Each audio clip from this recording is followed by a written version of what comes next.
Here is a document in the Grand Archive of the Quinari Confederacy that has never been displayed publicly. It is not hidden out of shame, or at least, that is what the archivists have always claimed. It is stored, they say, because it represents a completed matter. A resolution. A page turned with deliberate finality in the long, carefully written history of galactic civilization. It sits in a climate-controlled vault on the 4th sublevel, sealed inside a case of translucent alloy, and it has not been opened in 119 years. The document is 43 pages long. The last page bears 47 signatures from 31 recognized species, and at the very bottom, in a hand that presses slightly too hard, as though the writer needed the ink to mean something, needed the pressure to carry the weight of what they were agreeing to, there is a single human signature. The document is called the Thesavorn Accord.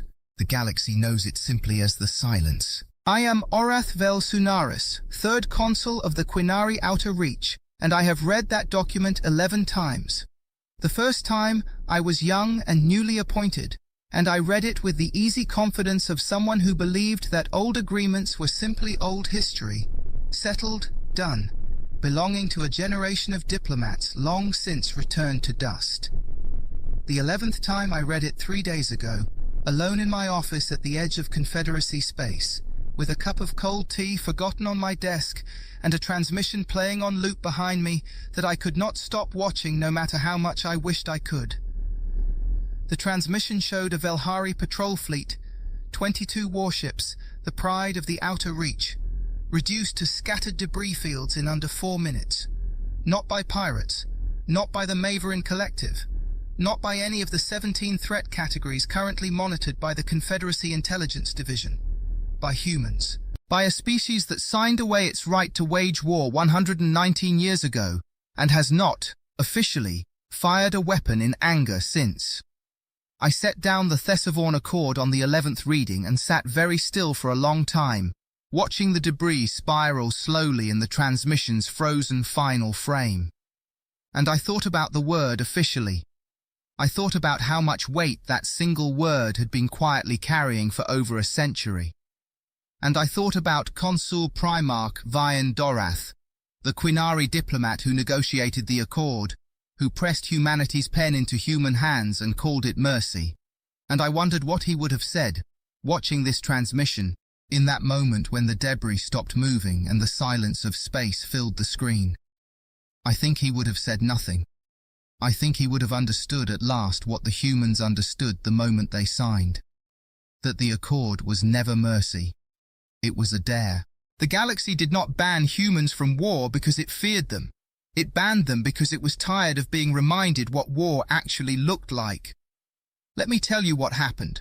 Not the version that will appear in the Confederacy's official record, the careful, sanitized account that will describe this as a border incident escalation requiring diplomatic review. Let me tell you what actually happened, from the beginning, the way I lived it, the way it unfolded in front of me like a slow-motion catastrophe that somehow, against every instinct I possessed, resolved itself into something I am still struggling to name. It began, as most catastrophes do, with something that seemed entirely routine. The Quinari Confederacy is 11,000 years old. We do not say this to impress. We say it because context matters when you are trying to understand why a civilization of our age and sophistication could make the kind of mistake we made. 11,000 years of continuous civilization, of accumulated lore and philosophy and cultural refinement. 11,000 years of learning how species interact, how wars start, how borders harden into scars, how treaties calcify into assumptions. We have seen empires rise and collapse. We have watched entire species vanish, some through catastrophe, some through slow philosophical exhaustion. We have shepherded younger civilizations through their first contact protocols, sat in judgment at the great tribunals, and written the foundational documents that now govern nearly 40% of known space. We are, by any reasonable measure, experts at being civilized, which is perhaps why we were so extraordinarily bad at understanding humanity. Humans arrived on the galactic stage approximately 300 years ago. A blink, by Quinari reckoning. They arrived fast, loud, and deeply confused about which of their approximately 200 nation-states was the one the rest of the galaxy should be negotiating with. Their technology was primitive by Confederacy standards, though advancing at a rate that made our science division deeply uneasy. They were fractious, emotional, frequently contradictory, and, most troublingly, they had already been fighting each other for so long and so inventively that several Confederacy military analysts had quietly filed reports suggesting that humanity's internal conflict history was, in their exact words, a threat potential anomaly requiring ongoing assessment. We watched them for decades. We categorized them. We debated them in the Grand Council chambers for years on end, and those debates were, I am told, spectacular, full of passion and competing frameworks, and the kind of heated scholarly disagreement that the Quinari genuinely enjoy. The question was simple. What do you do with a species that seems constitutionally incapable of stopping its wars? The answer, arrived at after 60 years of observation and debate, was the Thessalon Accord. You ban them. Not from space. Not from trade or diplomacy or cultural exchange. You ban them specifically, surgically, from the one thing that seems to define them. You construct an airtight multilateral treaty, backed by the combined military authority of 31 species, and you tell humanity, politely but with absolutely no ambiguity, that they are no longer permitted to conduct warfare. No fleet actions, no planetary bombardment, no weapons systems above Class 7, no military expansion beyond their current holdings. Any violation, any single confirmed violation, triggers the full enforcement mechanisms of the Confederacy, including blockade, sanction, and, if necessary, direct military intervention. And then you tell them that this is for their own good. That the galaxy has, in its wisdom and generosity, decided to protect them from themselves. The human delegation listened to the full presentation of the Accord's terms. They sat across the table from 47 representatives of 31 species, and they listened without interruption for 4 hours. And when it was done, their lead negotiator, a quiet woman named Ambassador Priya Chandrasekhar, asked for a 15-minute recess. They came back. They signed. Every analyst in the Confederacy read that signing as capitulation, as the rational response of a less powerful species confronted with an overwhelming coalition. The consensus in the diplomatic corps was that humanity had simply done the math and concluded that resistance was not survivable. Nobody asked what the humans thought they were signing. That was our first mistake. And in the cascade of errors that followed over the next 119 years, it was the one that mattered most. Part 2. The Watcher at the Border. My posting to the Outer Reach was supposed to be a stepping stone. The Outer Reach is not, diplomatically speaking, a prestigious assignment. It is the fringe, the ragged edge of Confederacy authority, where the trade routes thin out and the patrol frequencies drop, and the species you are most likely to encounter are either very new or very old, and neither category tends to be easy.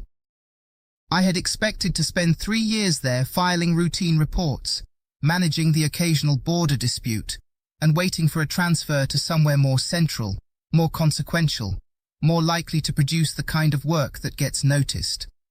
That was 6 years ago. The Outer Reach has a way of becoming interesting when you stop expecting it to. The human sovereign territories sit at the edge of the Reach, a cluster of 14 settled systems and a scattering of outposts and deep space installations that the Confederacy has never fully mapped, because the Accord did not technically require humanity to submit to full territorial surveys.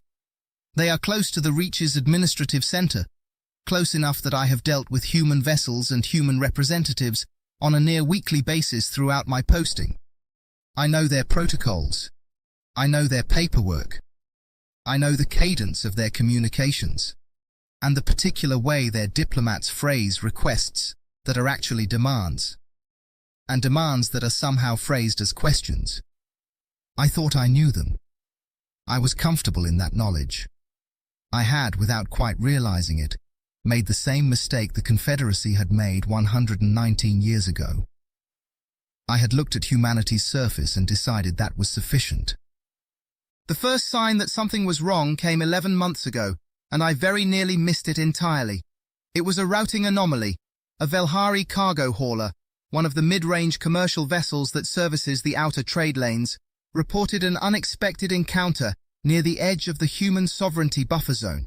The hauler's captain filed a standard incident report, which landed in my queue among 40 other incident reports, which I processed in order of priority, which meant the hauler's report was number 31 on the list and did not receive my personal attention until nearly 3 weeks after it was filed. What the captain described was this. She had been running a standard cargo route, drifted slightly off course due to a navigation recalibration, and crossed briefly into the outer edge of the human buffer zone. Within 6 minutes, a human vessel had appeared, not dropped out of FTL in the expected signature, simply appeared, as though it had been sitting there, waiting, dark and quiet, and chosen that particular moment to power on its running lights. The human vessel was, according to the captain's description, large. Larger than the registered human vessels in the Confederacy's database for that region. The hull configuration matched no classification in the standard registry.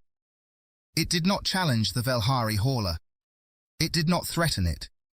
It simply held position and broadcast a polite navigational advisory on the standard commercial frequency, noting that the hauler appeared to have drifted, and offering with Confederacy standard courtesy to provide a corrected route calculation.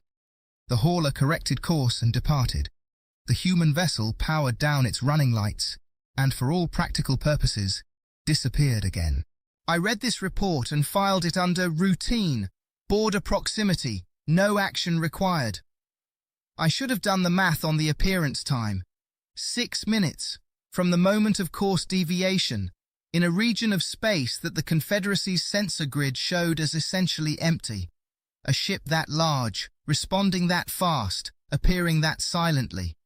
I should have asked how it got there and how long it had been there and why no one had seen it arrive. I did not ask those questions. I moved on to Report 32. We were not watching them. We were watching the space around them. There is a difference, and it took me 6 years to understand it. The second sign came 4 months later. One of my junior analysts, a young Quinari named Vessel Scribe Tarith, who had an irritating habit of flagging things that did not fit neatly into existing categories, brought me a compiled observation report she had put together on her own time. She had noticed, she said, a pattern in the deep space buoy data from the outer monitoring network.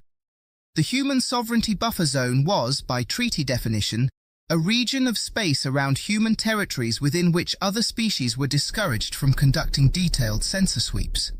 This was a courtesy provision, one of several included in the Accord to make it more palatable to humanity. The practical effect was that the Confederacy's outer monitoring network had a deliberate blind spot in the direction of human space and had maintained it for over a century. What Tarith had noticed was that this blind spot was occasionally, very briefly, and with exquisite subtlety, illuminated, not by our sensors, by signals of human origin that bounced off the monitoring buoys in ways that the standard processing algorithms interpreted as background noise, but that Tarith, who had been cross-referencing raw data feeds with an almost pathological thoroughness, had begun to read as something else, as communications, not transmissions directed anywhere exactly, more like the ghost of a signal, the echo of something moving through spaces that were supposed to be quiet. She had mapped the patterns over 3 months. The result was a rough, fragmentary picture of something moving in human space that was too large and too organized to be any registered human activity. I read her report. I told her she was probably seeing sensor artifacts.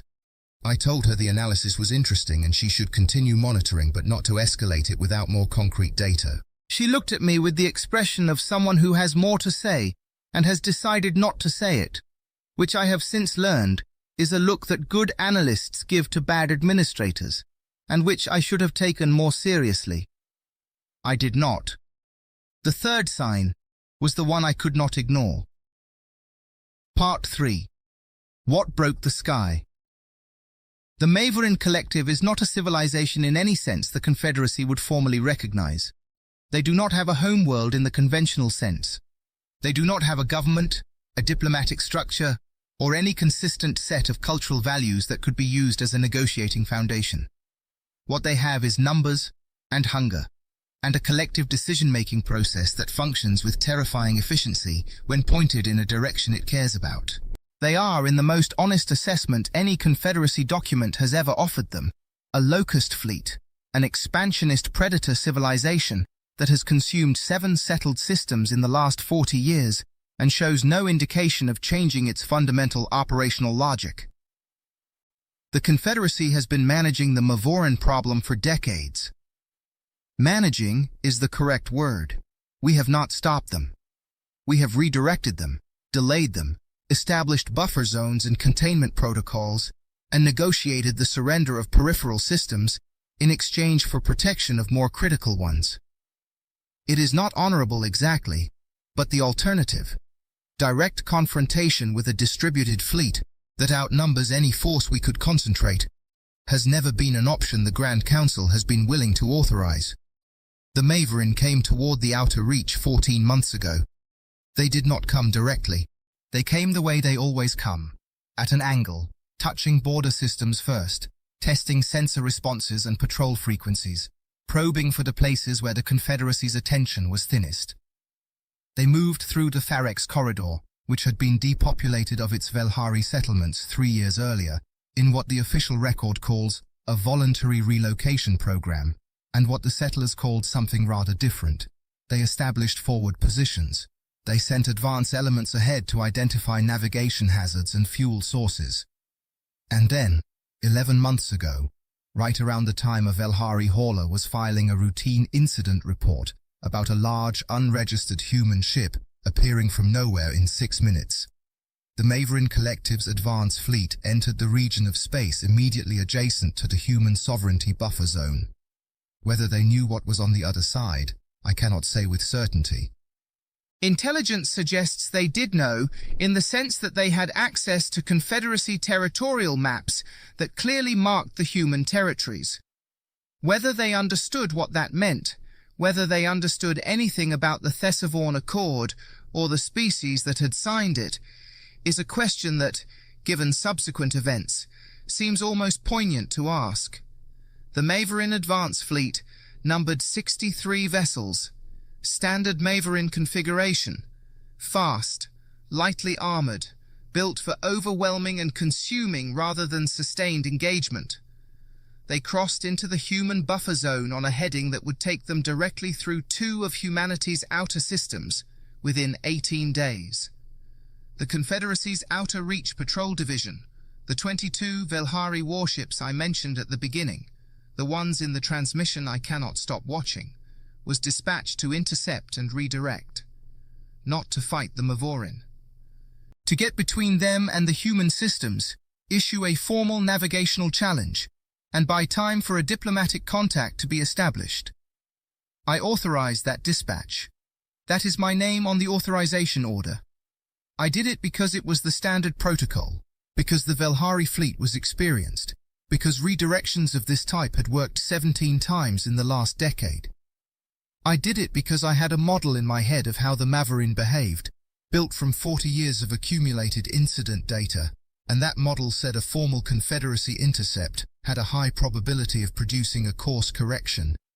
My model was wrong. The Mavorin did not redirect. They accelerated. And then, before the Velhari fleet could engage, before the first weapons lock had even been established, before anyone on either side had fired a single shot, something came out of the human buffer zone. It did not look like a fleet. It did not announce itself. It simply arrived, the way a fact arrives, complete, irrevocable, requiring no introduction. The transmission feed that I have watched 11 times, 12 now, I watched it again last night, captures what happened from the perspective of the Velhari fleet's lead vessel. The quality degrades toward the end because the lead vessel was hit by debris from one of the Mavorin ships, but the first 2.5 minutes are clear. You see the Mavorin fleet filling the forward display. 63 vessels, moving fast, in the tight clustered formation they favor. You hear the Velhari commander issuing the standard navigational challenge in 3 languages. You see the challenge acknowledged, ignored, and the Maverin fleet continuing its acceleration. And then, at the 2-minute and 7-second mark, something changes in the sensor display. New contacts, coming from behind, from the direction of the human buffer zone. The contacts are large. The Velhari sensor operator's voice, reading off designations, sounds confused. The designations keep coming.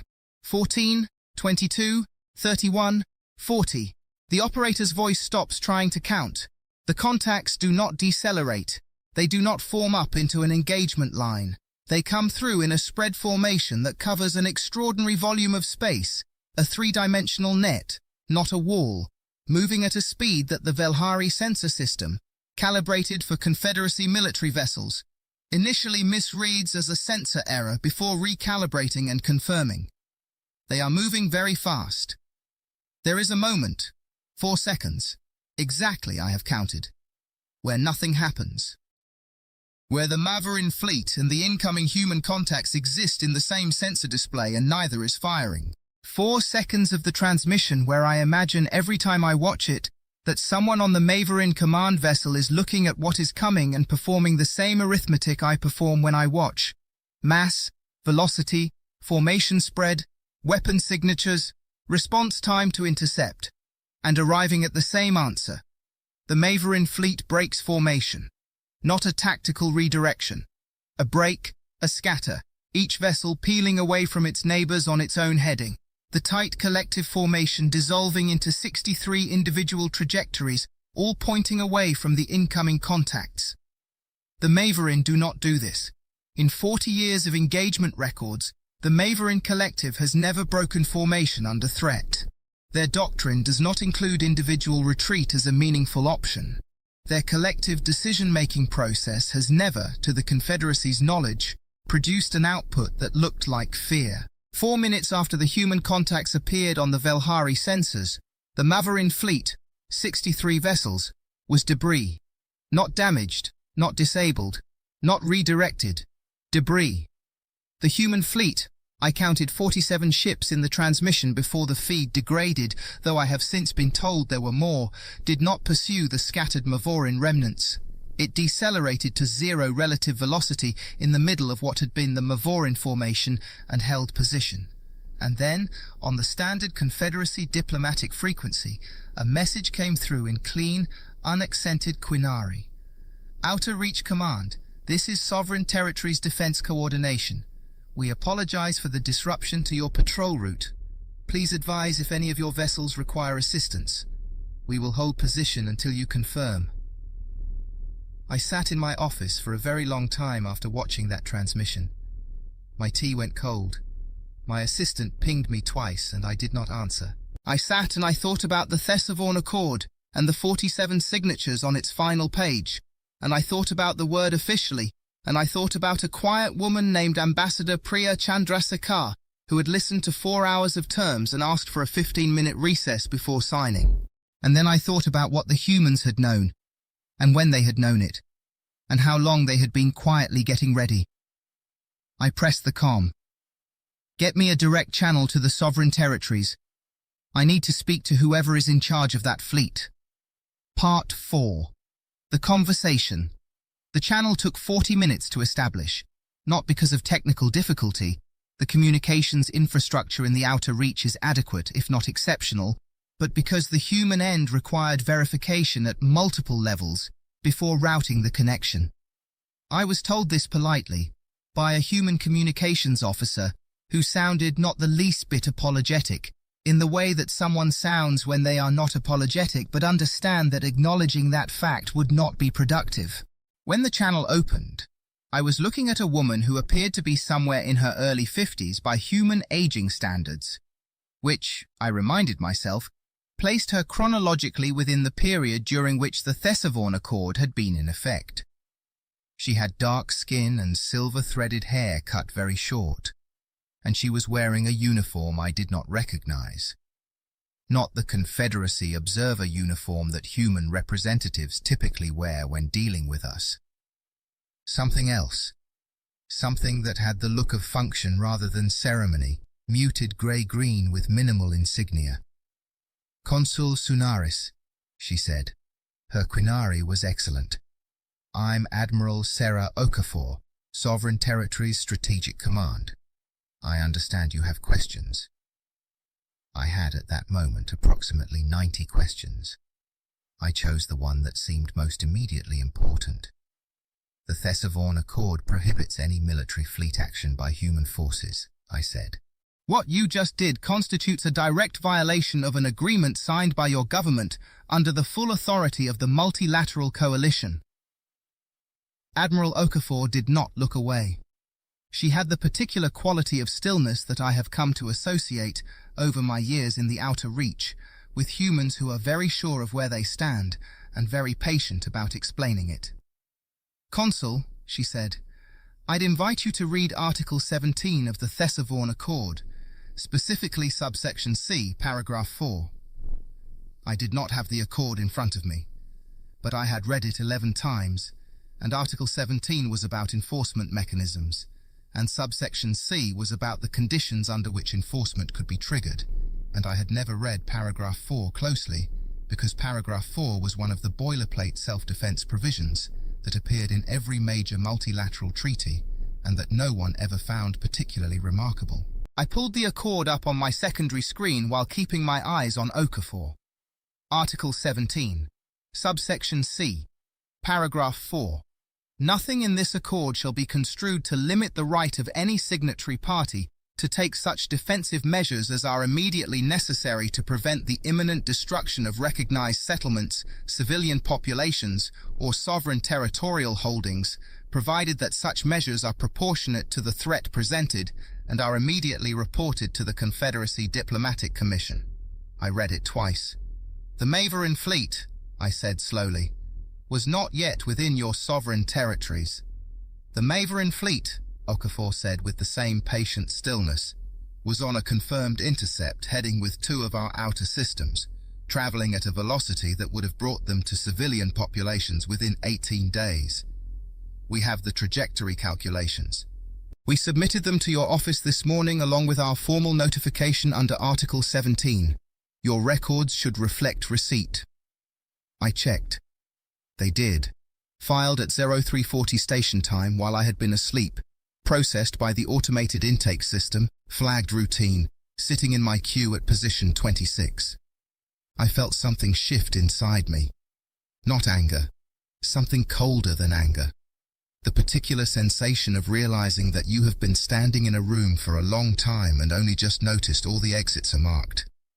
"How long?" I said. "Have you been preparing for this?" Okafor was quiet for a moment. Just a moment. 3-4 seconds. And in that silence something moved behind her eyes that I did not entirely know how to read. "Consul Sunaris," she said. "How long ago was the Thesavorn Accord signed?" I did not answer. She waited. 119 years, she said. "We've had 119 years, and we're very good at using time." "We signed the accord, Consul. Every word of it. We just made sure we understood every word of it. There is a particular quality to a conversation where the person across from you is not trying to win, but is simply trying to make you see something clearly. I have had those conversations. I have even occasionally been the one trying to make someone else see. They are, in my experience, among the most uncomfortable conversations a person can have, not because of hostility, but because of the mirror they hold up and what is reflected in it." Okafor was holding a mirror. "The 47 vessels in your sensor data," I said, pulling myself back to concrete ground. "They are not registered in any Confederacy database. Not one of them matches a known human hull classification." "That's correct," Okafor said. "The Accord prohibits weapon systems above Class 7. The Maverin fleet carried Class 9 armaments, and your fleet neutralized 63 vessels in under 4 minutes. That requires Class 11 capability at minimum by our calculations." "Our calculations differ from yours," Okafor said. And then, very quietly, "They've differed for about 80 years. I sat with that for a moment. "You're telling me," I said, "that your weapons classification standard has diverged from the Confederacy standard." "I'm telling you," she said, "that the Accord specifies Class 7 under the Confederacy classification system as it existed 119 years ago. It does not specify anything about classification systems that didn't exist yet." A pause. "We have very good lawyers, Consul. We always have." I looked at her. She looked at me. Outside my office window, the distant stars of the outer reach burned with the same patient indifference they always had, and somewhere in the space between us, a Maverin fleet that had consumed 7 systems in 40 years was a spreading field of silent debris. "I need to meet with you," I said, "in person. I need to understand what I am actually looking at." Okafor nodded. "Once." "I was expecting that request," she said. "We've already prepared the berth." Part 5. The Human Interior. The transit to the sovereign territories took 9 days in a Confederacy diplomatic courier vessel. I brought 2 aides, a communications officer, and vessel scribe Tareth, who accepted the invitation to accompany me with an expression that I can only describe as vindicated. She did not say, "I told you so." She did not need to. She simply sat in the courier's observation lounge for most of the journey and watched human space get closer with the quiet attention of someone who has been waiting a long time to look at something directly. I used those 9 days to read everything in the Confederacy's files on human history, not the diplomatic summaries I had relied on before, but the source material, the raw observation reports. The cultural and historical analyses filed by embedded anthropologists in the first decades of contact, the economic assessments, the military threat evaluations. What I found, reading it all in sequence, was something that should have been obvious long before. A pattern so consistent, so thoroughly documented, that the fact that no one had drawn the right conclusions from it constitutes a collective failure of analysis that I find genuinely astonishing in retrospect. Humanity did not stop fighting wars because it lacked the will. It stopped, or rather it was made to stop, during a period when it was, by its own historical metrics, unusually unified. The documentation from the pre-Accord period is clear. Humanity had recently concluded what its historians called the consolidation, a decades-long process of political, economic and military integration that had reduced the number of effective power blocks on their homeworld from over 200 to 11, and the number of active conflict zones from 37 to 2. They were not at their most fractious when the Accord was signed. They were at their most organized. The Confederacy's analysts had read that as weakness, as exhaustion, as a species that had finally worn itself down and could be reasonably expected to embrace peace. What it actually was, I understood now, was a species that had gotten very good at channeling its extraordinary capacity for organized collective action, and had just received an external constraint that gave it a single, unambiguous direction to point. You do not calm a river by telling it not to flow. You give it a channel. The Thessalon Accord told humanity, no warfare, no external military action, no weapons above Class 7, no fleet expansion beyond current holdings. It said nothing about internal development, nothing about research, nothing about the construction of vessels for civilian exploration and resource extraction purposes, nothing about the development of new technologies that fell outside the classification systems defined in the Accord's technical appendices, which had themselves been written 119 years ago and had not, in the Confederacy's busy schedule, ever been updated. 119 years, with a unified industrial base, a closed border that kept other species from seeing inside, a population that had been told by the galaxy that they were not allowed to fight, and all that energy, all that extraordinary human inventiveness, pointing inward. I was beginning to understand what we had done. We did not defang them. We sharpened them. And then we looked away for 119 years and forgot to watch what they were building in the quiet. The first human vessel came to meet us on the third day inside the buffer zone. It was large. Not the largest vessel I have ever seen. The Quinari Confederacy has orbital construction platforms that dwarf most ships, but it was large in a way that did not match anything in the registered human ship roster I had reviewed before departure. The hull was dark, unreflective, not military matte, but something different, something that seemed to absorb light rather than simply not reflect it. The configuration was unfamiliar, elongated, with an arrangement of secondary hull structures that suggested function I could not immediately identify. It was also not alone.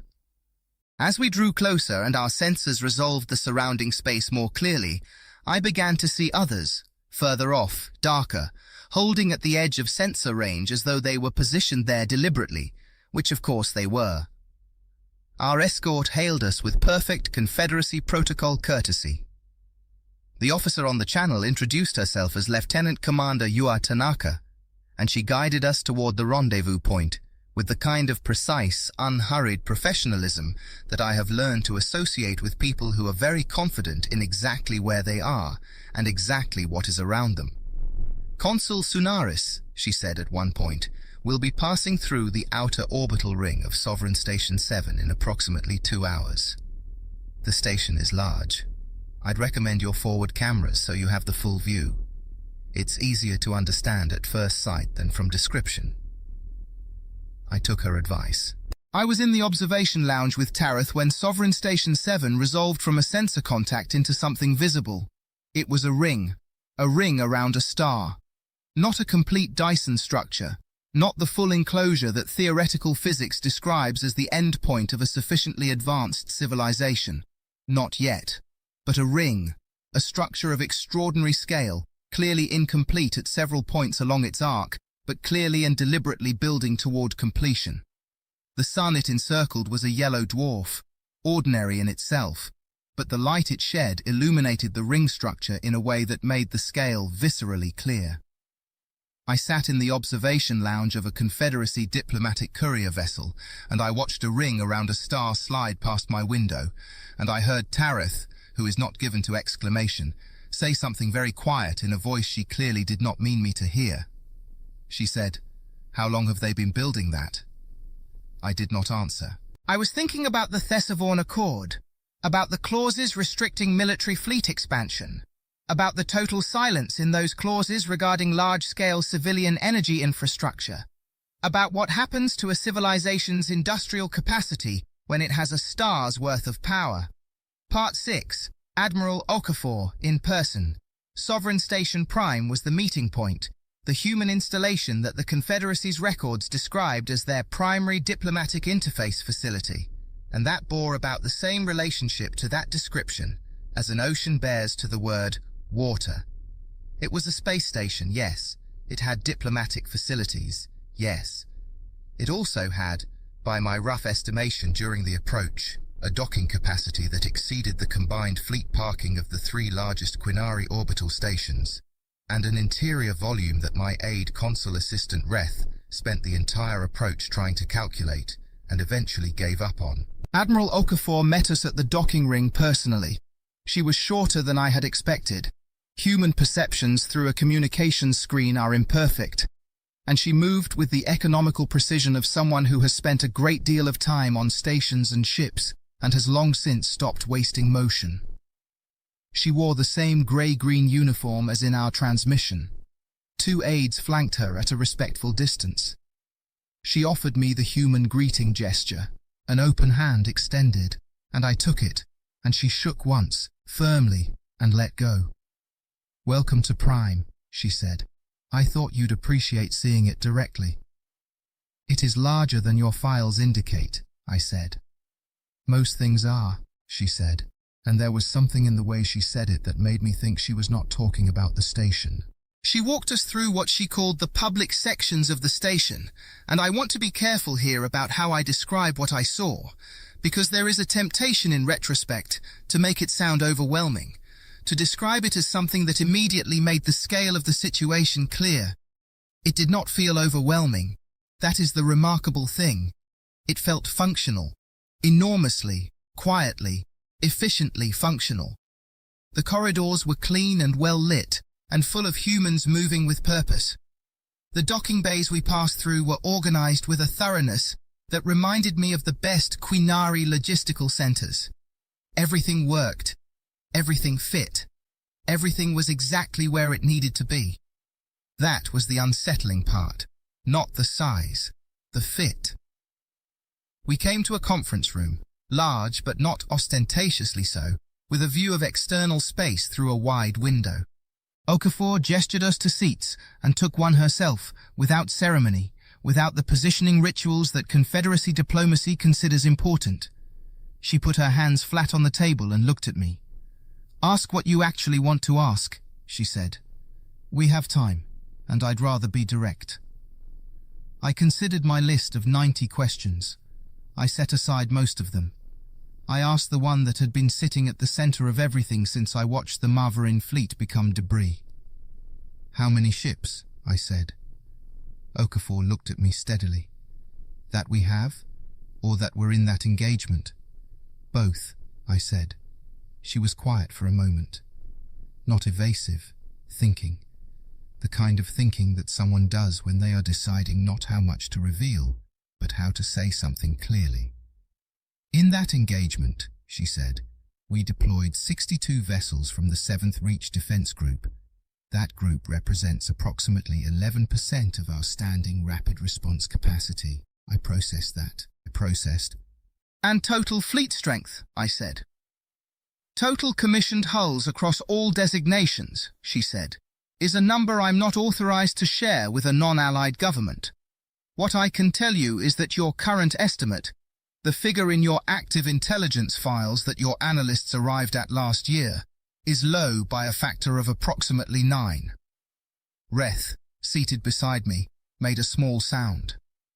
"By a factor of 9, I repeated. "Your analysts were working from detection data, construction signature analysis, and economic modeling based on the resource flows your monitoring systems could see," Okafor said. "Those are all reasonable methodologies.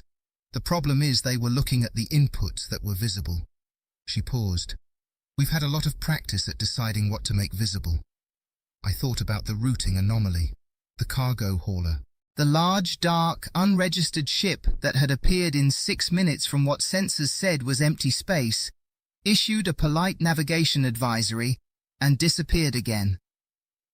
I thought about how many other ships might be doing the same thing, in how many other places, dark and quiet and powered down and simply waiting.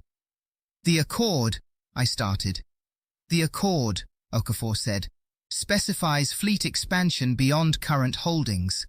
119 years ago, our current holdings were 14 settled systems. What it did not specify, what nobody at the negotiations thought to specify, was how densely those systems could be developed, how many ships could be built and stationed within existing sovereign territory, how many installations could be constructed within our boundary." She met my eyes. "We did not expand, Consul. We built deeper. You built a cage around us," she said very quietly, "and we spent 119 years deciding what we wanted to be inside it." The room was very quiet.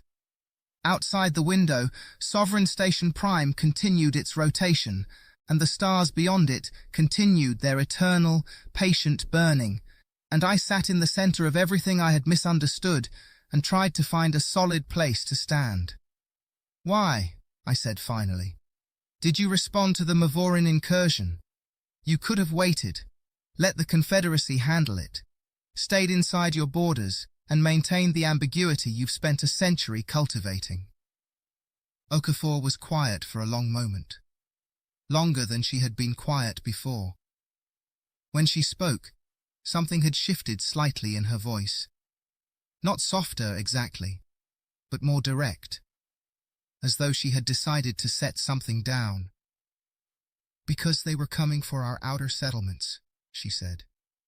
"Genuine civilians, families. We have children on those worlds, Consul. We have elderly people who were born under the Accord and have never seen a war."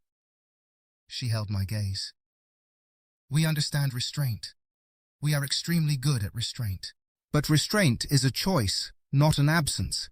And when it comes to our people, the ones we are responsible for, that choice has limits. She said it with no heat, no drama.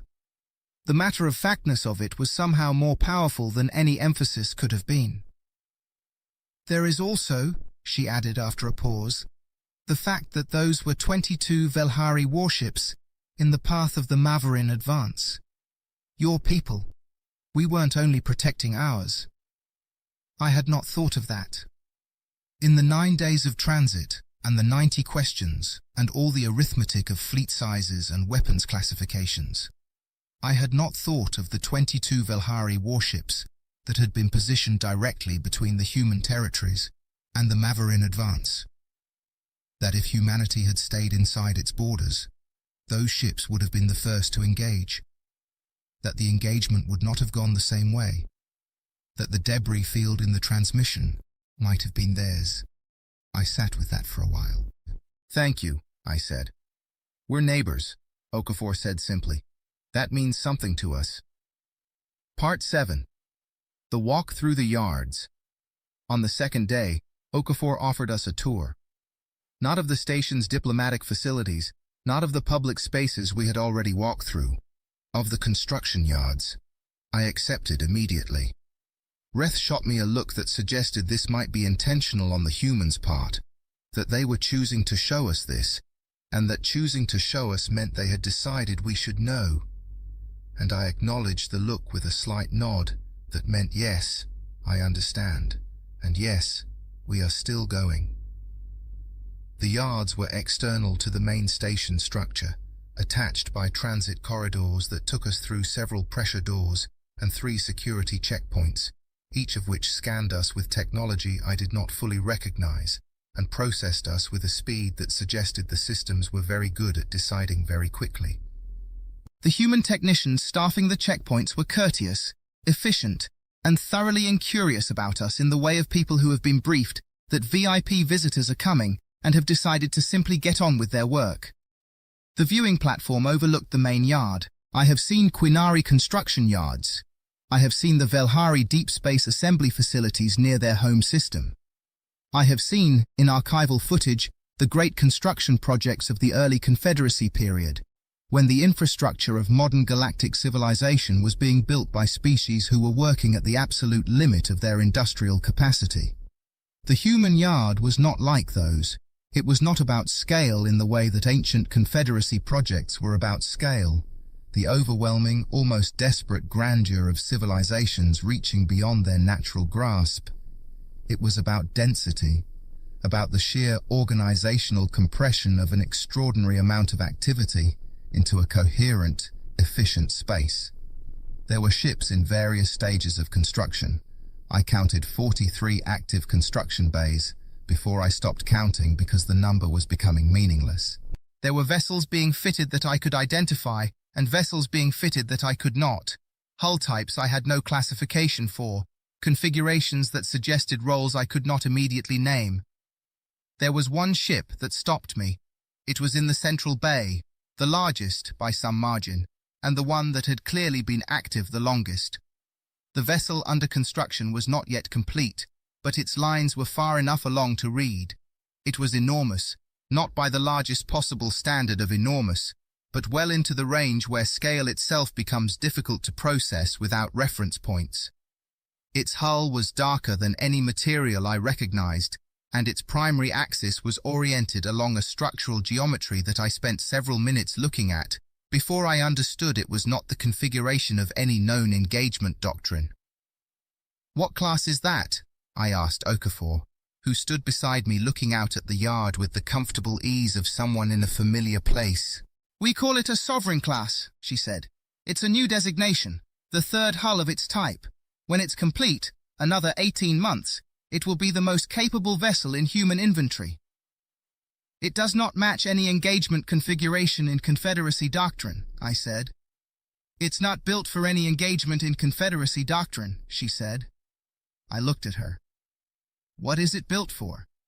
She was quiet for a moment, and then she said something that I have thought about every day since. Whatever comes next, she said. Whatever we haven't seen yet. Whatever is out beyond the edges of the maps that exist right now. She paused. We have a saying, Consul. Hope for peace, prepare for everything else. It's very old. It predates the Accord by several centuries. We've never found a reason to stop believing it. I looked back at the ship, at the incomprehensible hull, at the construction bays around it, each one busy, each one moving with the quiet efficiency of a civilization that has been building for 119 years with no one watching. How long have you been doing this? I said. Not about the ship, about all of it. Okafor considered the question with the seriousness it deserved. Honestly, she said, since the day we signed, the moment Priya Chandrasekhar came back from that recess and put pen to paper, we knew exactly what we were agreeing to, and we knew exactly what we were going to do with it. The recess, I said. The 15-minute recess she asked for. She called home, Okafor said. Took 11 minutes to get through the communications lag. She spoke to the Secretary General for about 3 minutes, and then she went back in and signed. A small pause. The conversation has been declassified. If you want to read it, we can arrange access. What did they say to each other, each? He asked her what she thought about the terms, Okafor said. She said she thought they were extraordinarily generous. He asked her what she meant by that. She said, they're giving us 100 years of guaranteed peace to build in. They're going to look away. I think we should say yes. 100 years of guaranteed peace to build in. They were going to look away. I think we should say yes. I stood on the viewing platform for a very long time after that. Below me, in the yard, the work continued. The torches of construction cut bright lines against the dark. The vessels took shape, slowly, precisely, in the hands of a species that had been told to be quiet and had used the silence to become something the galaxy had never once considered they might become. I thought about what the galaxy had called the Thessavorn Accord. We called it the silence. Standing on that platform, I understood at last what the humans called it. Not in any official document, not in anything I had ever found in a Confederacy file or a diplomatic record or an intelligence summary. But looking at those ships, at those construction bays, at the ring around a star visible in the distance through the viewing platform's great window, I understood what they must have called it privately, among themselves, in the 119 years since a quiet woman signed her name at the bottom of a page. They called it the gift. Part 8. What was actually happening? On the third day, Okafor introduced me to someone she described simply as the person you should actually talk to about strategy. His name was Director Emil Voss, and he ran something called the Sovereign Strategic Analysis Division, which was housed in a section of the station I had not been shown yet, and which, when we reached it, had a plainness to it that I had begun to recognize as a human aesthetic choice. The deliberate avoidance of ceremony in spaces where serious work happens. Voss was older than Okafor, with the quality of someone who has been watching a very complicated situation for a very long time and has arrived at a state of almost geological patience. He offered me tea, actual Quinari-style tea, prepared correctly, which I mentioned because someone had clearly done research. And we sat across from each other and he spread a display across the table between us. The display showed a map, not the Confederacy's standard galactic chart, a different map, one I had never seen, with annotations in human script and a set of overlays that took me a moment to pass. You're wondering about the Maverin, Voss said. Not a question. Among other things, I said. The Maverin incursion was the third approach to our boundary in 8 years, he said. The first 2 were probes, smaller groups, pulled back before engagement. We were tracking them throughout and chose not to respond visibly. We wanted to understand their decision cycle. He touched the display, highlighting a trajectory line. This incursion was different. The force composition was different. The approach vector was optimized for our specific outer settlement pattern. in a way that suggested they had detailed intelligence on our holdings. Detailed intelligence on your holdings, I repeated. From sources within the Confederacy's commercial data networks, he said. We've been tracking that pipeline for about 3 years. The information they were working from was 18 months out of date, which is why they significantly underestimated what they were walking into. I absorbed this. There was something underneath it that I needed to pull out. You've known for 3 years that Confederacy commercial data networks were being accessed by the Mavorin, I said. Yes, Voss said. And you did not inform Confederacy intelligence? No, he said. We used it. We made sure the data that was flowing through those channels was real enough to be credible and wrong enough to be useful. A pause. We seeded the pipeline with a picture of our capabilities that was approximately 18 months behind our actual development curve. The Mavorin built their entire operational plan on intelligence we gave them. Another pause. Quieter. We've been doing that for 11 years. I set down my tea. You knew this engagement was coming, I said. You have been shaping the conditions for this engagement. We have been ensuring, Voss said carefully, that if the engagement came, it came at a time and place, and in a force composition that we had maximum advantage against. Yes. He met my eyes with the same steady quality I had seen in Okafor. We did not manufacture the threat. The Mavorin were going to approach our space regardless. We simply managed the conditions under which they did. For 11 years, I said. For 11 years, he confirmed. I thought about what that meant, about the scope of it, about the patience that required. 11 years of careful, precise management of an information pipeline, feeding a predator civilization, a carefully curated picture of what it would face, waiting for the right moment, preparing the response, ensuring that when the inevitable became actual, the variables were controlled. How many other situations like this, I said slowly, are you currently managing? Voss looked at me for a long moment. And then he touched the display again, and the map expanded, not just the outer reach, not just the human territories, but a wider region, with additional overlays populating across it, markers, trajectory lines, annotation clusters that I could not read in human script, but whose density told their own story. We monitor 63 active threat vectors that could potentially affect either our territories or Confederacy space in the next 20 years, Voss said. Of those, we are actively managing 31, running operations to shape conditions in a favorable direction, preemptive positioning, information management, economic pressure in some cases. A pause. 3 of them are at a stage where kinetic response may become necessary within the next 3 to 7 years. Kinetic response, I said. Engagement, he said. What you're thinking of as war, though we tend to prefer that term for things that last longer. I sat back in my chair and looked at the map. The human map. The one I had never been shown. The one that covered a region of space that the Confederacy monitored with a fraction of the attention this room devoted to it. And I thought about what was sitting underneath everything I was seeing. The Confederacy had been managing the stability of the outer regions for decades. Managing it, I now understood, with far less information, far less preparation, and far less strategic depth than a civilization we had spent 119 years not paying attention to.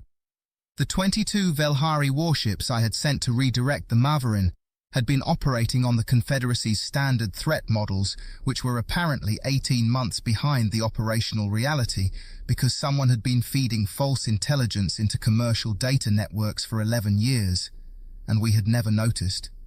The 63 threat vectors, I said. Are any of them directed at human territory specifically? 14, Voss said. We've neutralized 5 in the last decade through various means. 2 are currently being actively shaped toward less dangerous outcomes. 7 are in early monitoring. And none of this, I said, has appeared in any Confederacy intelligence assessment. No, he said, because we didn't share it. He said it without apology, but also without satisfaction. A plain statement of fact. We are not members of the Confederacy Intelligence Sharing Framework. The Accord does not require us to be. Our strategic analysis is sovereign. You have been operating a parallel intelligence architecture, I said, covering a significant portion of Confederacy space for how long? Seriously, he said. About 70 years. We had rudimentary systems before that, but the real investment started about 70 years ago. 70 years. While the Confederacy filed its reports and updated its models and patrolled its borders with the comfortable authority of 11,000 years of civilization, humanity had been building a second picture of the galaxy in secret, more current, more complete, and more actionable than ours. The tea had gone cold. I did not notice until I reached for it again. "Why are you telling me this?" I said. Voss looked at me with the geological patience of a man who has been thinking about the answer to this question for a very long time. "Because the Maverin engagement changes things," he said. "We can't go back to being invisible. Your sensor data has what it has. Your analysts are going to begin asking questions that our cover stories can no longer fully answer." He paused. "And because, frankly, the threat picture we're managing is getting complex enough that managing it alone, indefinitely, is not the most efficient approach." "You want a partnership," I said. "We want an honest conversation," he said, "which is what this is. And then, if the conversation goes well, perhaps yes, something more structured." Another pause. "We've been doing this alone for a long time, Consul. We're very good at it. But we're not. We don't have to be." He said the last part quietly, and it landed differently than everything else had. All the fleet sizes and the intelligence architecture and the construction yards and the star ring, all of it had been delivering, in accumulation, a picture of extraordinary capability. But that last part, "we don't have to be," was something else. Something that felt less like a strategic asset and more like an admission. Humanity had spent 119 years doing this alone. They had become extraordinarily good at it. And they were in this room, through Voss's careful voice, saying something that their weapons and their ships and their decades of preparation had not said. That doing it alone was not the outcome they wanted. That they were, underneath everything, still reaching outward, still hoping that the galaxy that had pushed them into silence might eventually be worth rejoining. Part 9. The full account. I spent 4 more days at Sovereign Station Prime. The conversations that followed the one with Voss were different in character, more specific, more technical, less about the revelation of what existed, and more about the careful, laborious work of figuring out what to do with the fact that it existed. My aides were exhausted by day 5. Reth developed what he described as a fundamental epistemic crisis regarding the meaning of the word stable, and spent an evening in our quarters filing a report to the Grand Council that, he told me, he had rewritten 7 times before sending because he kept discovering that his previous draft had underestimated something. Tareth, characteristically, was thriving. She and a group of human analysts had discovered a shared interest in deep space monitoring methodology and had been spending their days in what appeared to be a state of mutual delighted intensity. On day 5, she brought me a draft correlation analysis comparing her own monitoring data, the ghost signals she had been tracking for months, with the human sensor network's records of the same period. The correlation was nearly perfect. Every signal she had identified as anomalous matched a human vessel transiting within their own territory, operating with a specific emission profile she had not been able to classify because it was not in the Confederacy database. It was, she told me, a profile designed to be invisible to Confederacy sensors while remaining visible to human ones. A calculated calibration. Not stealth for the sake of stealth. Stealth targeted specifically at the one sensor network that might notice them, while maintaining full intervisibility within their own system. They weren't hiding from everyone, she said, just from us, so we couldn't count. And within their own systems, I asked. Full visibility. full communication, perfect situational awareness across their entire territory at all times. She looked at her display with an expression of professional admiration that she was making no attempt to conceal. Their internal coordination capability is extraordinary, Consul. The response time to the Maverin incursion, 62 vessels from a standing rapid response posture to full engagement in under 12 minutes, requires a command and control architecture that I don't think we have an equivalent for. 12 minutes. I had not known the specific figure before. 12 minutes, from the moment the Maverin fleet crossed the threshold to 62 human vessels in engagement position. The Confederacy's equivalent mobilization time for a comparable force would be, at best, 40 minutes, more likely an hour.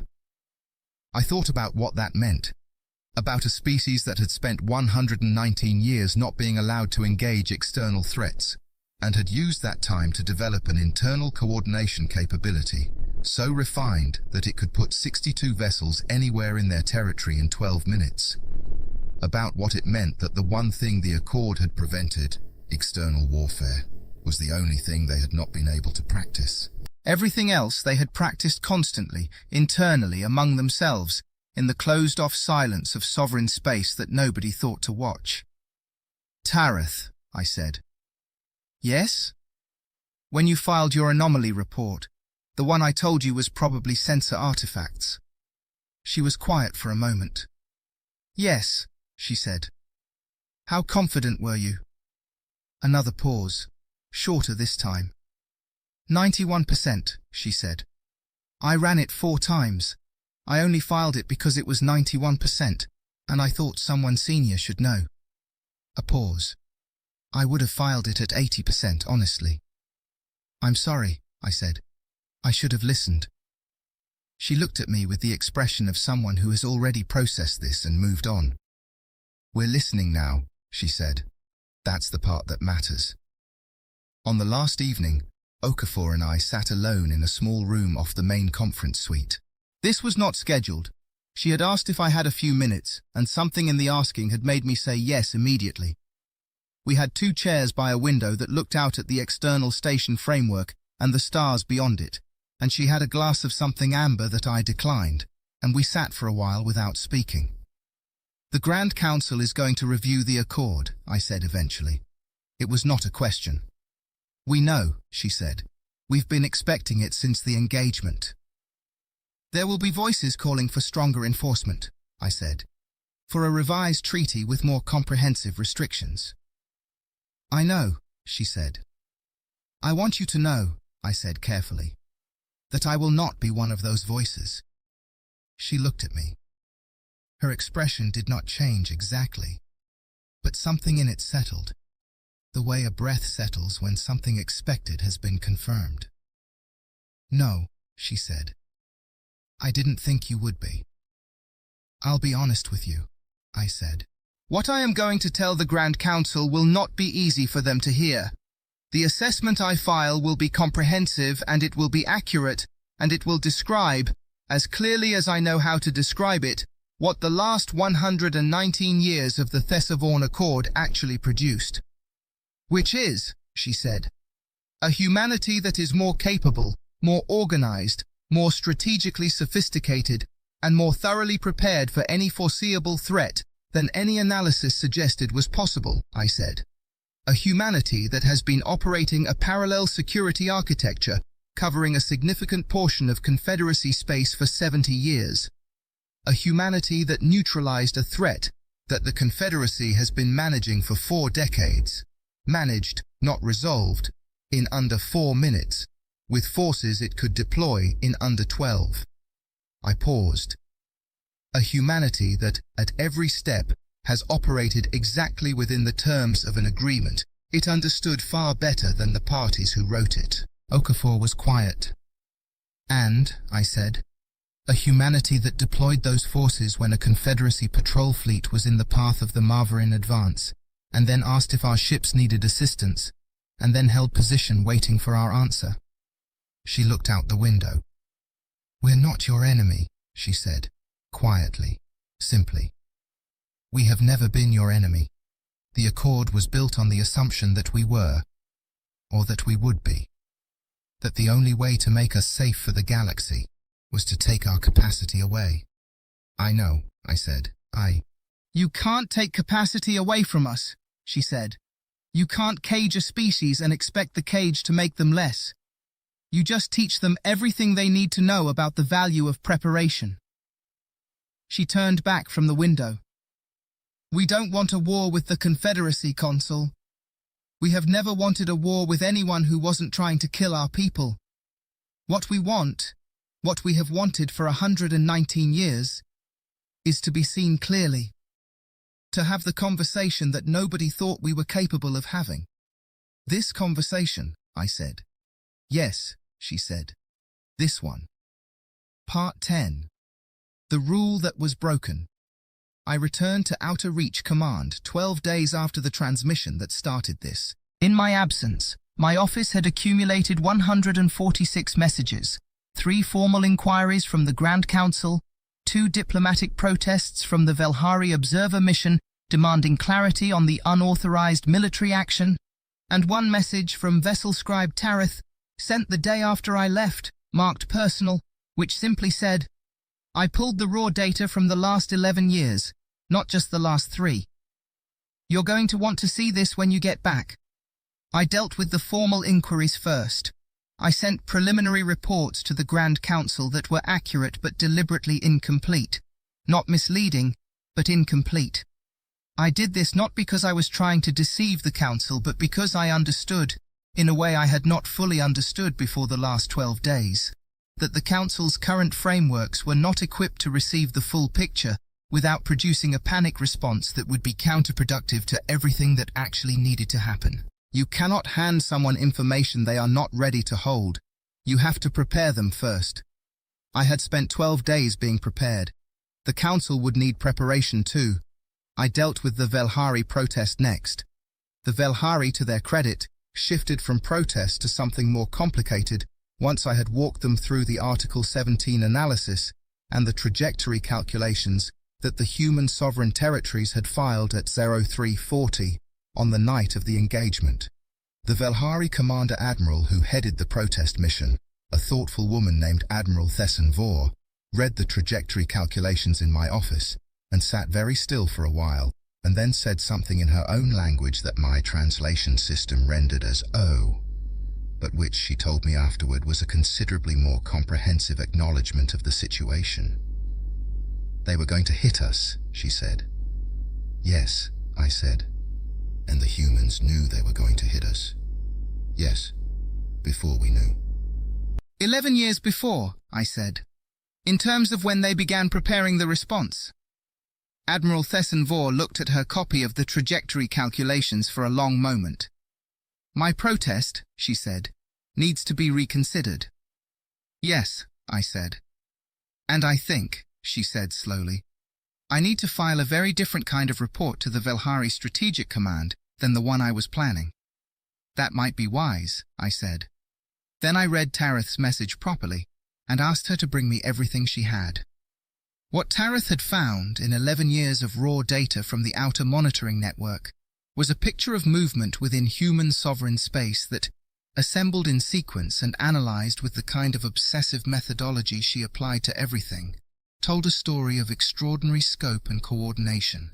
The ghost signals she had first noticed 3 months ago were, she had determined, the consistent emissions of a specific class of vessel operating at a specific power profile, a profile she had now cross-referenced with the human sensor network data shared by the analysts at Sovereign Station Prime, and confirmed.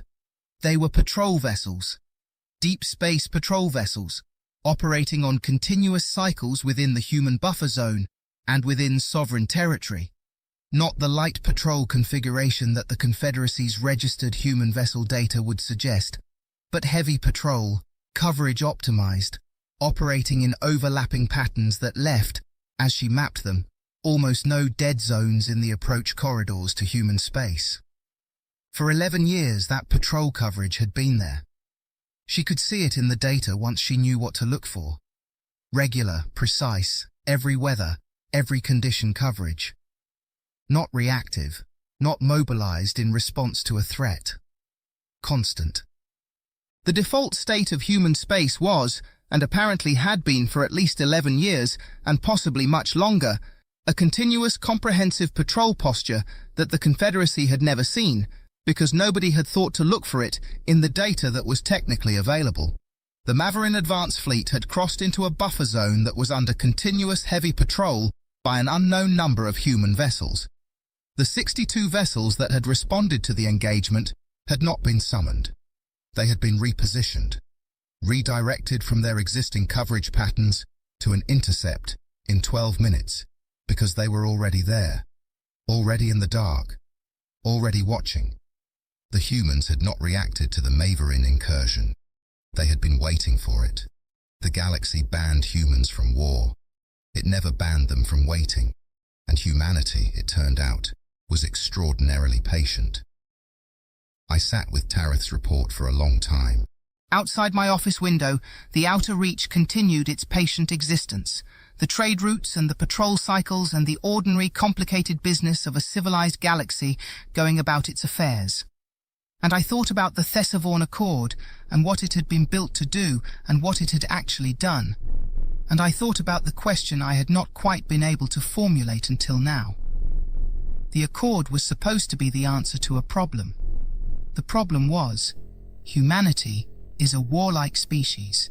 It cannot be trusted with unconstrained military capability. It needs to be managed. The Accord was the management mechanism. 47 signatures, 31 species, the combined moral and military authority of the Confederacy brought to bear on the project of making one small, fractious, recently arrived civilization safe for everyone else. But the question that nobody had asked, the question that I now understood had never been asked in 60 years of debate, or in 4 hours of treaty presentation, or in the 43 pages of carefully drafted language, was this.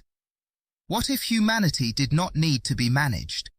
What if the problem from the beginning was not that humanity was warlike, but that they were fighting each other because no one had given them a reason to stop?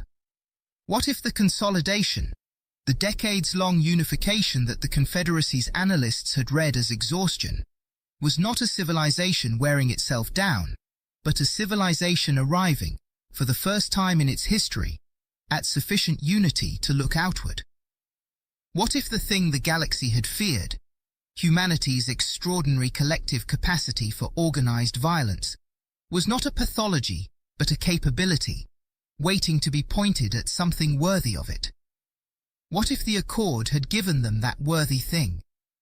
What if we had handed them, wrapped in treaty language and 47 signatures, exactly the external pressure they needed to finish becoming something that would protect not just their 14 systems, but everyone unlucky enough to be in the path of the things that actually threatened the galaxy? I thought about 63 Maverin vessels reduced to debris in 4 minutes. I thought about 70 years of parallel intelligence architecture covering threats the Confederacy had been failing to manage for decades. I thought about 12 minutes, and a ring around a star, and a construction yard with 43 active bays. I thought about Admiral Okafor saying, "We don't have to be."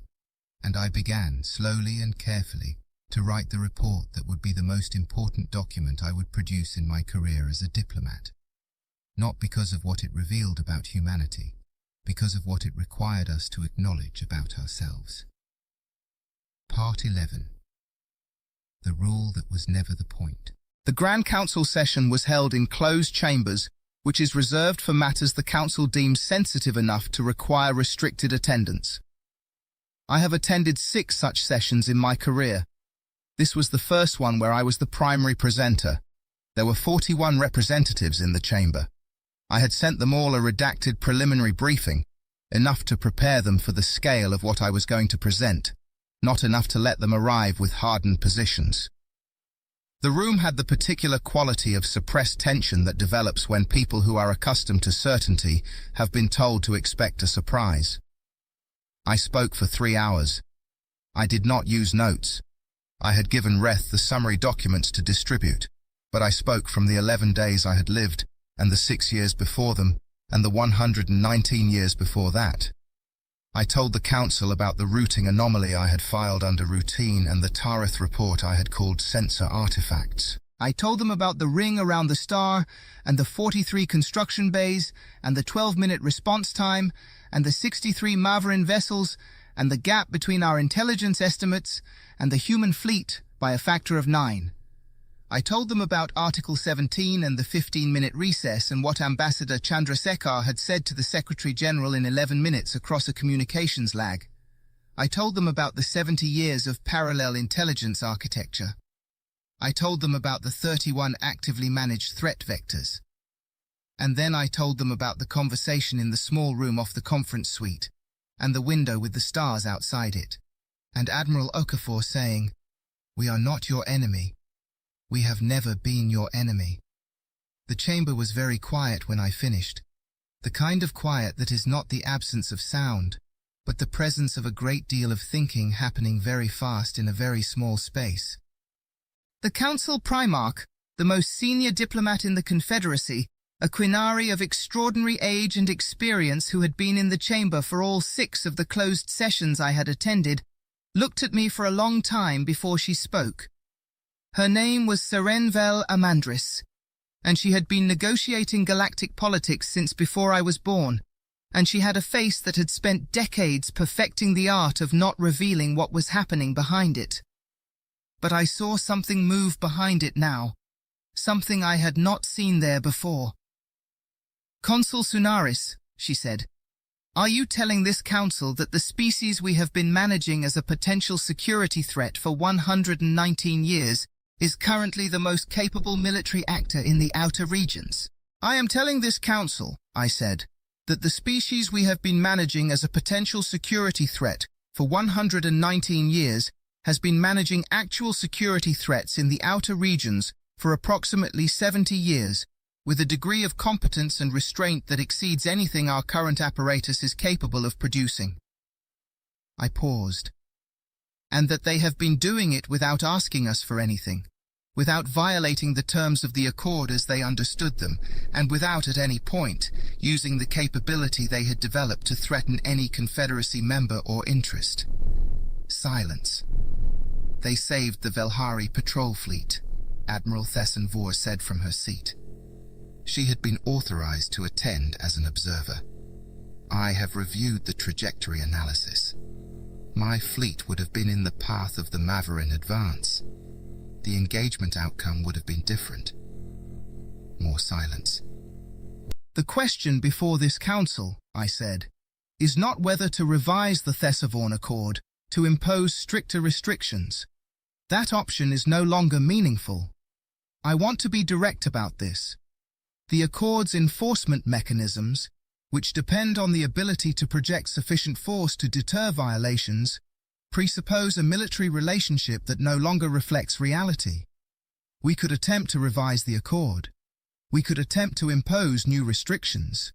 The humans would read every word of the revised document with the same care they read the original, and they would comply with its terms exactly as written. And in another decade or 2 we would be back in this chamber having a version of this conversation again." I let that settle. "That is not the question." "Then what is the question?" the Council Primarch said. "The question," I said, "is whether we are willing to acknowledge what we actually have. Not a threat. Not a problem to be managed. A partner. An extraordinary partner. One with capabilities we do not have, with a strategic perspective that is different from ours and complementary to it, with a proven track record of protecting Confederacy interests without being asked and without seeking credit for doing so." I paused. "The question is whether the Confederacy has the wisdom to recognize when it has been wrong about something for a very long time, and to do something useful with that recognition." Council Primarch Amandris looked at me. Behind her unreadable face, something was moving. I had no way to know what conclusion it was moving toward, and I would not know for the 3 hours of subsequent debate that followed my presentation, during which I sat in an anteroom and drank tea that was, this time, hot. We had built the Accord to protect the galaxy from humanity.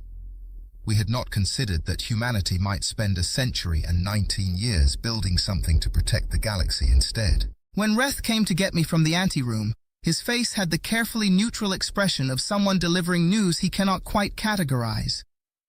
"The Council," he said, "has reached a preliminary consensus. And? They want to open formal partnership negotiations," he said.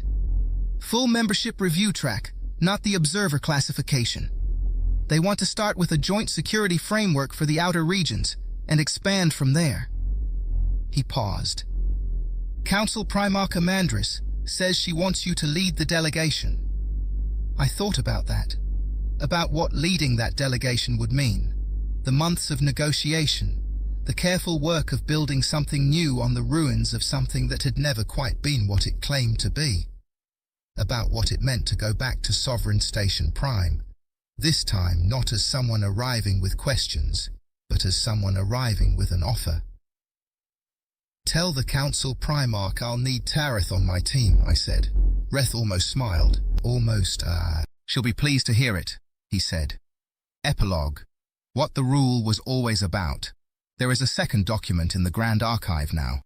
Not in the sealed vault on the 4th sublevel, in the public gallery on the main level, displayed in a case of the same translucent alloy as the Thesavorn Accord, lit with the particular quality of light that the Quinari reserve for things they have decided are important. It is 12 pages long, not 43, and it bears 22 signatures, not 47. Its language is plainer than the Accords, deliberately so, at the insistence of the human negotiating team, who had suggested, in one of the first sessions, that the original Accord's complexity was partly responsible for the misunderstandings that had accumulated around it. The new document is called the Sovereign Compact. It establishes a joint security framework for the outer regions, a shared intelligence architecture, humanity contributing 70 years of development, the Confederacy contributing network breadth, and a formal review process for the Thesavorn Accord's remaining provisions. It does not abrogate the Accord. The human delegation was explicit about this. They did not want it abrogated. They wanted it fulfilled. Actually fulfilled in the spirit the signatories had intended, not the constraint the enforcers had imposed. Ambassador Priya Chandrasekhar had signed the original Accord. Her granddaughter, Ambassador Layla Chandrasekhar, signed the Sovereign Compact.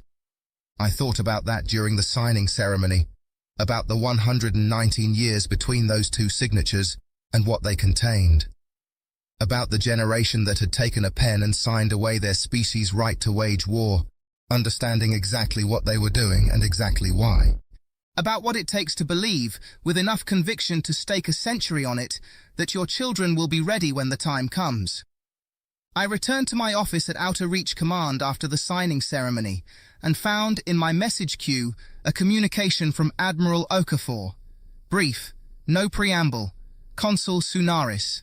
We'd like to invite you to observe a training exercise next month. Full fleet coordination, Outer Reach sector. We thought you should see what we do when nobody is trying to destroy anyone. It looks different from the other kind. We think you'll find it interesting. Also, Director Voss asked me to pass along that 3 of the 63 currently managed threat vectors have downgraded in the last week, based on updated intelligence from the joint architecture. He thought you'd want to know. Welcome to the partnership, Consul. We've been looking forward to it for a while. I read the message twice, then set it aside and went to the window. Outside, the stars of the outer reach were the same stars they had always been. Distant, patient, burning with the same light they had given for millions of years before any civilization existed to name them. The same stars that had looked down on the signing of the Accord and the century of silence that followed. The same stars under which 62 human vessels had emerged from the dark in 12 minutes and reduced a predator fleet to debris, and then asked if anyone needed help. There is a document in a sealed vault on the 4th sublevel of the Grand Archive that has not been opened in 119 years. It will be opened soon. I have recommended it, and the Council Primarch has agreed. Not to renegotiate it, not to reverse it, but to read it aloud in the public gallery alongside the Sovereign Compact. To let the galaxy hear both documents and understand what the space between them contains. 119 years. a ring around a star. A fleet of unregistered ships with capabilities no external analyst had calculated. 70 years of parallel intelligence, 12 minutes and 62 vessels and 63 Maverin ships that had consumed 7 systems and would not consume an 8th. And underneath all of it, the thing I keep coming back to, the thing I did not understand until I was sitting in a small room off a conference suite with Admiral Okafor and the stars outside the window. The thing that makes all the capability mean something other than danger. They had asked if we needed assistance. They had held position and waited for our answer. They had protected their people and ours and then asked if we were all right.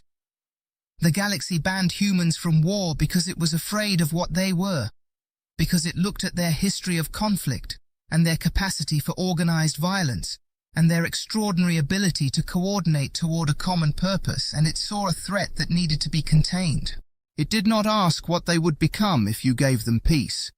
It did not consider that a species forged in struggle, that had survived everything its own worst impulses could produce, that had pulled itself through wars and famines and plagues and a dozen close calls with self-annihilation and had come out the other side not broken but unified, not diminished but refined, might understand something about survival that 11,000 years of Quinari civilization, largely peaceful, largely secure, had never needed to learn. It did not consider that the rule they were breaking was never the point. The point was always what they would do when no one was watching. The point was always who they would be when they thought they had been forgotten. And the answer that had been building for 119 years in the silence that the galaxy had imposed and called mercy, and that humanity had accepted and called an opportunity, the answer was this. They became the thing the galaxy needed and did not know how to ask for. They became the watchers in the dark, the ones holding position in the spaces no one bothered to monitor, running patrols in the sectors the great civilizations had stopped finding interesting, tracking 63 threat vectors so that 31 species could go about their lives without knowing what was moving at the edges of their maps. They became, in the silence and the patience and the extraordinary accumulated weight of 119 years of preparation, the guardians of a galaxy that had told them they were not trustworthy, and they never once used that guardianship as leverage, or made it a condition, or asked to be thanked. They just kept watching. They just kept waiting. They just kept building, deeper and deeper inside a sovereignty that the galaxy had drawn a border around and called a cage. Until the moment came. Until the Maverin crossed the wrong border in the wrong direction, and the dark of human space opened up, and 62 ships came out of it in 12 minutes, and the rule that had been broken was the rule that had only ever been a test. And humanity, quiet and patient and extraordinarily prepared, passed it. They always pass it. That is what the galaxy got wrong. That is what the galaxy is only now, 119 years and one impossible engagement later, beginning to understand. You do not break a species by telling it to be silent. You do not diminish it by drawing a border around it and calling the border protection. You do not make it less by underestimating it for a century, by filing its anomalies under routine, by telling yourself that the absence of visible power means the absence of power. You do not make humanity small by refusing to see how large it has become.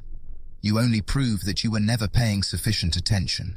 And somewhere in the sovereign dark, in the spaces between the stars that the Confederacy had stopped finding interesting, a fleet of ships that were not in any database held their quiet stations and watched the borders of a galaxy that was finally, slowly, imperfectly, beginning to deserve them. The Thesavorn Accord banned humans from war. Then someone broke the rule, and the galaxy, for the first time in 119 years, was safer for it.